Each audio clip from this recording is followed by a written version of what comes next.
প্রথমে Google Chrome ব্রাউজারে একটা ট্যাব দিবেন, এখানে সার্চ বক্সে লিখবেন হচ্ছে পিক অফ মি, নিচে দেখেন আমি লিখে দিয়েছি, এই লেখাটি লিখে সার্চ দিবেন পিক অফ মি, দুইবার বলে দিলাম। তারপর প্রথম যে অপশনটা আসবে এখানে একটা ট্যাব দিয়ে দিবেন, তারপরে আপলোড ইউর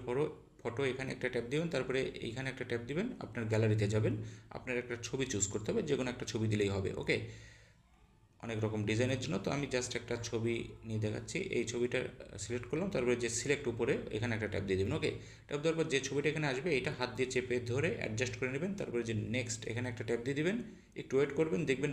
হাজার হাজার রকমের ফটো, যে ফটোটা আপনি আমার সিলেক্ট করেছেন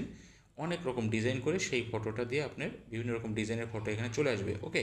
তো এখন এইটা আরও সুন্দর করার জন্য, গোল করার জন্য এখানে একটা ট্যাপ দিবেন, এখানে দেখেন রাউন্ড আছে, চার কর্নার আছে, বিভিন্ন রকম ডিজাইন আছে, তো আমি রাউন্ডে একটা ট্যাপ দিয়ে দিলাম, দেখেন পুরোটা কিন্তু গোল হয়ে গেছে। এখন এই ছবিটা আমি নিচ্ছি, নেওয়ার পর এই যে এখানে দেখেন অ্যারো চিহ্ন আছে, এখানে একটা ট্যাপ দিয়ে দিবেন, ট্যাপ দেওয়ার পর একটু ওয়েট করবেন, দেখেন এখানে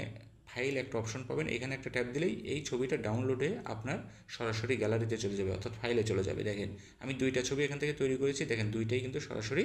আমার গ্যালারিতে চলে গেছে। ওকে, আশা করি বুঝতে